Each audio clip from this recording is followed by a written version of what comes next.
All right, guys, welcome back to another episode of Growing Your Agency. I'm your host, Ryan Shank. Today, super excited, we're joined by Stacy Jones of Hollywood Branded. Stacy, thank you so much for being with us. Ryan, thanks for having me. Of course. So, Stacy, tell us a little bit about Hollywood Branded, how you got into it, and why. Sure. So, what Hollywood Branded is an agency that matches pop culture to brand activities. So, we look for ways that we can leverage Hollywood, from TV shows to feature films to music to red carpet events to celebrities or even influencers, in a Mhm. way to work with the brand and get higher engagement from those who are going to be targeted as far as the consumer. So, go ahead. No, I was going to ask, and maybe give us an example. So, is that like, pay to play kind of when they do these like, Instagram brand deals, or is it more like engage, like the product is actually like placed into something that looks like organic? Yeah, so we do quite a bit. So we do product placement in movie, TV shows, and music videos. Some of that is paid for, some of that is not paid for. In fact, the majority is not paid for. You can tell usually when you're watching a movie or TV show and you see a brand that's just part of a scene, usually that brand has been loaned to the production. It's helping the production offset costs. They're not having to purchase it, they're not having to get clearance for it. And maybe that brand is also helping promote that film or that TV show. If you're looking at something where there's verbal messaging and a storyline and really heightened exposure for a brand, Yeah. then that turns into something called brand integration. And that's usually where dollars are being paid and the brand is getting more of a guarantee of their exposure. On the flip side of that, we do celebrity endorsements, working with celebrities to become the face of brands or to have the celebrity actually become part of the retail or on pack of the brand. And then we also do social influencers. So as you mentioned on Instagram, most of those things are now paid. People wish that they weren't paid for anymore, but if you have any following of any kind, most influencers are getting some sort of dollars, and we work with them in order to best capitalize, best showcase the brand within their content. That's awesome. One example, I'm assuming this is a pay to play, but I always notice Postmates. One, I think they're everywhere with like celebrities and influencers, but they came out with this like study, I'm sure maybe it's real, but it's basically like, here's how much like Post Malone spends on Postmates per year or something like that, but it's like interesting and kind of like relatable because you're like, oh man, I probably spend like, 20K a year on Postmates or whatever it is. But things like that where they're like taking the brand and kind of like showing that like it's used by someone else, I always think is pretty cool. Yeah, and so with Post Malone, that is it started off, I think, as a very organic Hmm. partnership, but that is definitely a celebrity endorsement where there are different campaigns that he does with them. Our agency's actually been involved with both of those entities in bringing in a third party brand as well. So it's a lot of fun. That's awesome. That's awesome. So tell me, when you first, you've been doing this seems like a little while. How do you get into this? Like how did you? Because I'm sure Sure. it's evolved like a lot over the years as social media has picked up. Like how do you get into it in the beginning, or how did Sure. you? So I've been doing this for 24 years. So that is quite a long time. It's longer than some of our staff has been alive on our team. So that's a nice reflective moment for business owners out there when that happens to you. But so I got into it because I answered an ad in the Hollywood Reporter. At the time, the Hollywood Reporter was very much so focused, obviously, on TV and film. It had a product placement coordinator position listed. I applied for it. No one knew what it was. My mother, in fact, said, "Oh, you're going to be working at a grocery store, moving cans towards people on shelves." I'm like, I don't think so. This is a movie and TV show magazine. And I ended up running an agency for over a decade, hit that proverbial glass ceiling, left and started something a little bit new with Hollywood Branded back in 2007. 2007. And when you left the agency, you decided to start your own company. How did you get that first client? I think that's always something people are interested in. It's like, and by the way, and like, how did you get the first client? And then also like what got you over like that fear factor of like taking the leap into your, creating your own company? Yeah, it took me years to actually take the leap. I Hmm. think my friends and family were very ready, much so before I was, because they were tired of listening to me bitch and moan about different pain points that I was experiencing and refusing to leave. Because for Uh, all of us, the pain we know is much less scary than the pain of the unknown. The fear of the unknown. Yeah. Yes, yes. So it was a big leap. And when I started out, I did not start the company with, a client in hand by any means. I was able to open doors to some relationships I had fostered over the years, and had BlackBerry come on board based off of a agency I had previously worked with. Their other division had a client. They knew who I was. And so they had made that introduction to me. So that started off a 12 plus year relationship where I've never been fired by a client so many times, 4 times in fact, because every time they had massive layoffs, we got laid off, and then we'd be brought back on because the work we did was phenomenal. And then there would be a buyout of the company. And so every agency would be laid off, and then they'd bring us back on again. So it was just this constant, turmoil of doing this. And we just recently stopped working with them again on their reinvention of that product line. But you never know what's going to be out there. And so you really just have to have some faith. And if if you were doing something before and you knew how to do it, you probably are going to be able to bring that to your new business. You're just going to need to teach yourself some extra skills, maybe in financing, maybe in HR, whatever you were not doing beforehand. Make sure that you have a solid plan in place. That's incredible. How did you get BlackBerry back then when, essentially you had no clients, no brand reputation, maybe you had personal reputation? How do you get them to say, yes, we're going to choose you as our, agency that we're going to work with? I had a very solid reputation. I was very well known within my industry. And I had to do the same thing that everyone else did. I had to do a presentation. I had to fly out. I had to meet with them. I had to explain what my thought process was. And we were against many other agencies for the business. And whatever it was, they liked it and they went with us. And so they started off working with us. And I feel a lot of loyalty for them over the years, despite coming back and forth, hire, non-hire. It's been an interesting ride. Hey, life is a roller coaster, so that seems like it's just part of the ride. So back then, that's how you got clients. How do you acquire clients today?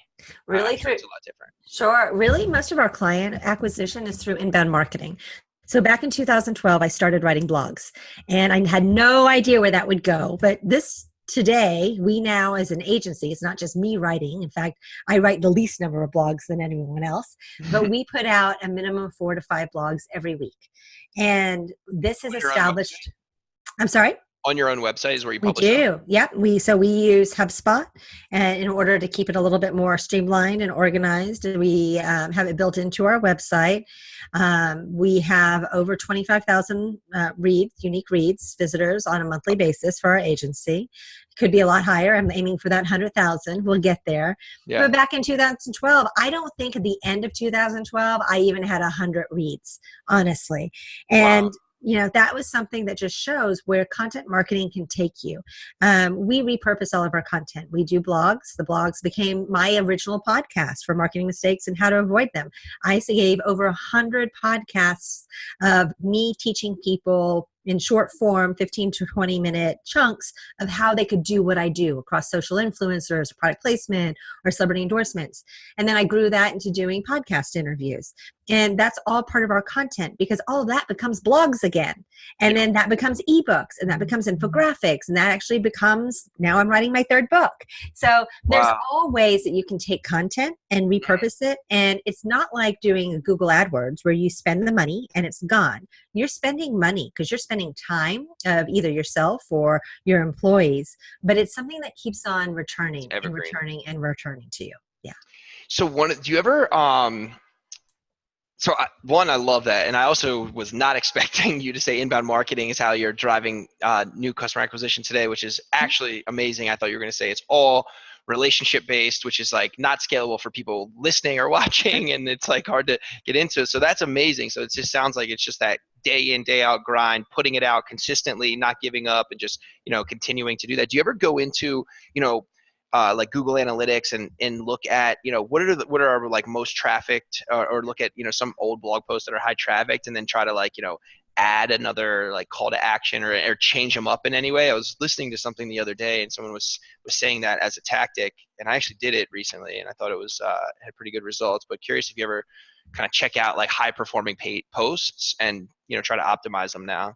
Yeah, I will say our highest performing posts tend to include the name Kardashian in them. It's awesome. You know, I never thought that that would be the driver to getting traffic to our agency. It's all about the Jenners and Kardashians. But Yeah. yes, so Google best practices are to go into your blogs and to continuously update them, add video, add photos, change the verbiage to it, change the CTA. The other thing that we do is if a blog is high performing, we'll look at some of the keywords that are driving that, and we'll try to write similar blogs off of that if it makes sense. We don't go in with the strategy that I think people say that you should have, where you know exactly what you're writing about. We really look at what's cool today and what's a good story, or where's Hmm. a client pain point where we're going to be able to share more and give them advice through our blog. Awesome. Um, Kind of switching gears a little bit into like, so now you have the clients, you're acquiring them. What is the deliverable to them? Like, and how do you report that back to your clients and the cadence of that reporting? Yeah, so it really depends on what service that we're providing to them. But in the terms of product placement, we're looking at, what would it cost to advertise on that show? How long was the brand in it? How in focus was the brand logo? Was it front and center of the screen? Was it something that character interacted with? All these have different grading scales. And so Sure. we're able to give an overall ROI on what that value of that exposure is. We Based on can compare. CPM, based on number of views, or Yeah, we can look at CPM, or but it's really just based off of media impressions as well. But it can dial down to the CPM basis. okay. So it's Mhm. based on impressions and saying, hey, we got you this much exposure in this, in this format, this placement. What? And the value of it as well, because you can have a lot of impressions with really kind of crappy branding, right? And that doesn't matter so much. But you could have less impressions to a very niche audience with Mhm. massive branding and storytelling and messaging that actually is going to result in sales from it. So that there's different ways to measure and look at where there's value and quality. Got it. And what tools are you using to measure those? And then how do you deliver that to the client? Is it on a monthly basis? Are you having calls with them to kind of go over things? Like how does that work? Sure. Well, we email with clients constantly. We have calls with some clients on a weekly basis or as needed, depends on what the campaign is.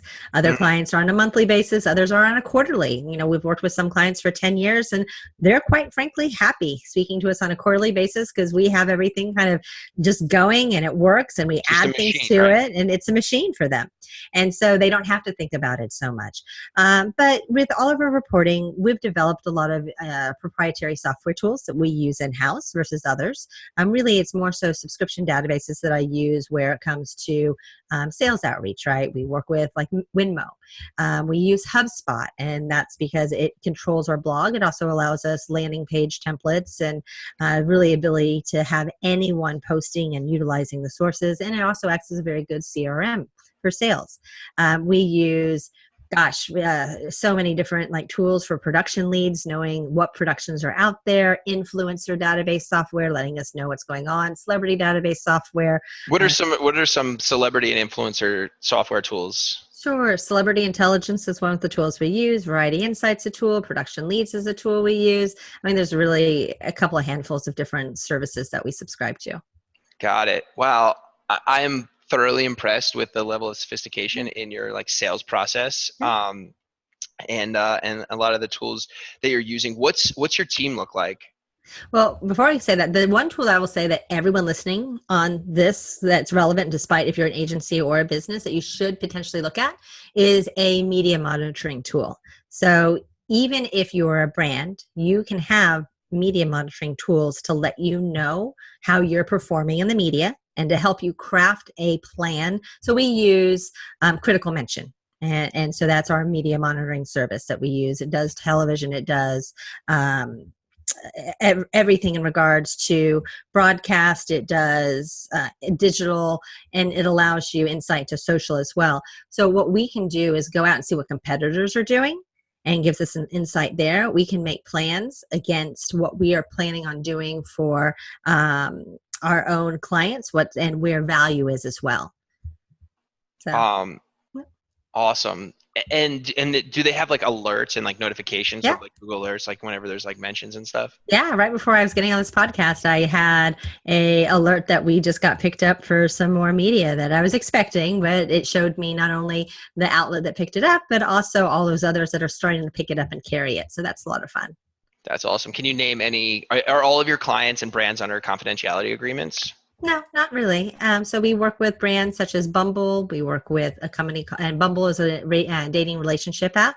So swipe right, swipe left, right? It's women driven. I'm very familiar with Bumble. Okay. Have you used it in your own life? Yeah. Okay. Yeah. And I am assuming you use other platforms as well, Yeah. because that's Yes. what people do. Of course. So with Bumble, we put them, the most recent partnership I think that came to life was with Riverdale. So we Okay. had two different integrations in Riverdale. There was a sweepstakes where you could enter if you went onto the Bumble app, and you could actually go and visit Vancouver.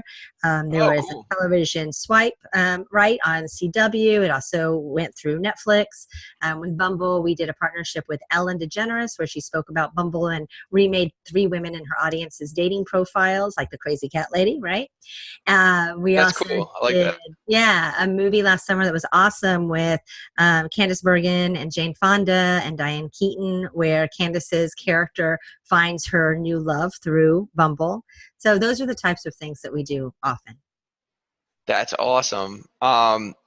Name another client because that's really cool. That's Sure. really cool. So That's cool to. to- totally different. FLIR is one of our clients. FLIR is a thermal camera company that primarily is for a B2B sector, very much so government, very military, very home improvement.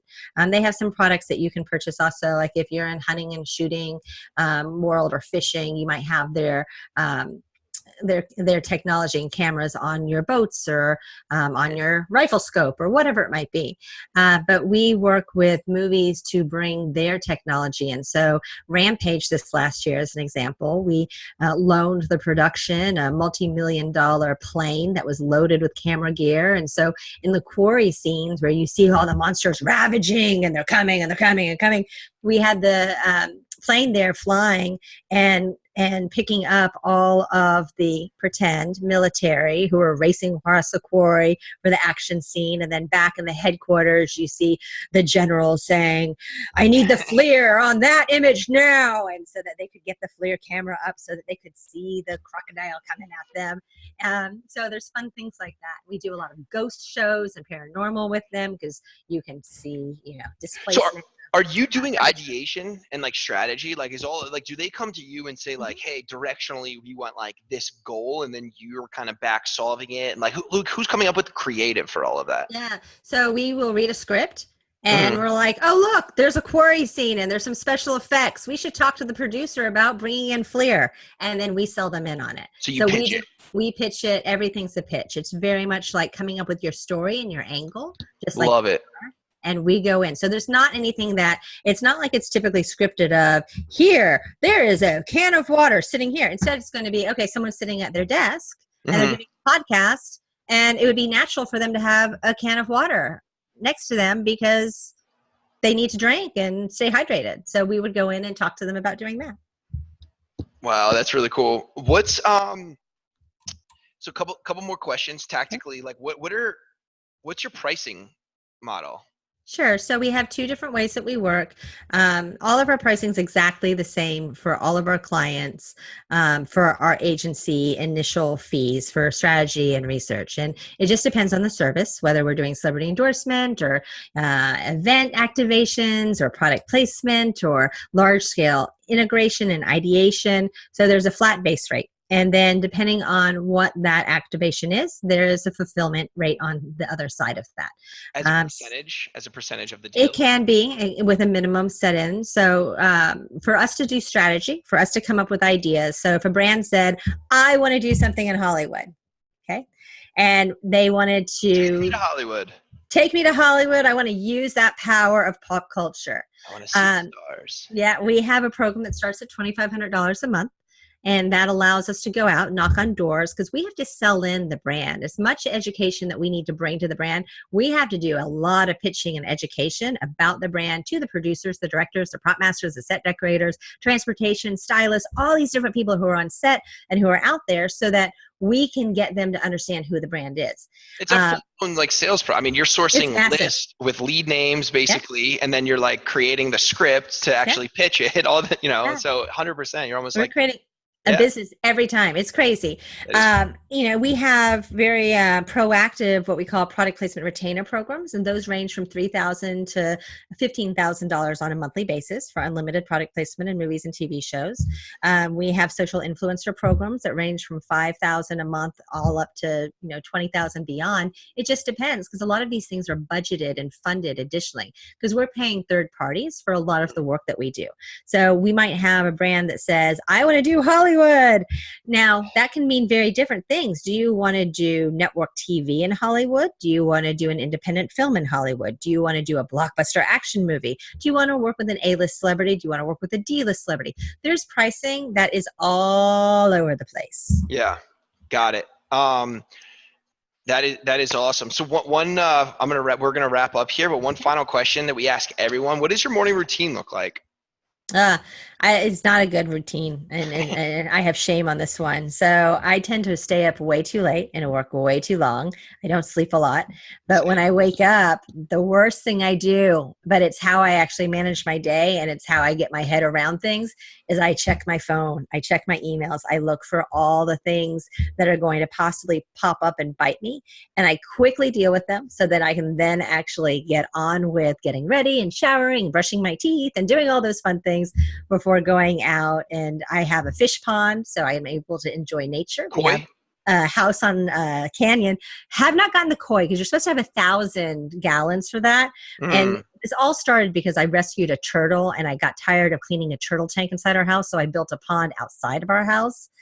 I bet the turtle was happy. So happy. And then we got a rescue Oscar because someone's other Oscar was eating a hole in it. So then we had a turtle and an Oscar, and then we got other fish, and then they started eating some fish, and some other fish like goldfish got really big. So we have 15-inch goldfish now. Oh. So we have a lot of nature in our ponds. And where do you live? I live in Palos Verdes in California. Yeah. That's awesome. All right. Stacy Jones, Hollywood Branded, thank you so much for joining us on Growing Your Agency today. This was an amazing conversation. Where can everyone find you? You can find me at hollywoodbranded.com. You can also learn more about us at learn.hollywoodbranded.com. We have online classes. So if anything I said interests you and you actually would be more so inclined to do it yourself, we got the tools. Or you could always visit our blog at blog.hollywoodbranded.com, or my podcast is Marketing Mistakes and How to Avoid Them. Awesome. Stacy, thank you so much for chatting today, and we'll catch you later. Sounds great. Thanks so much, Ryan. All right, see ya.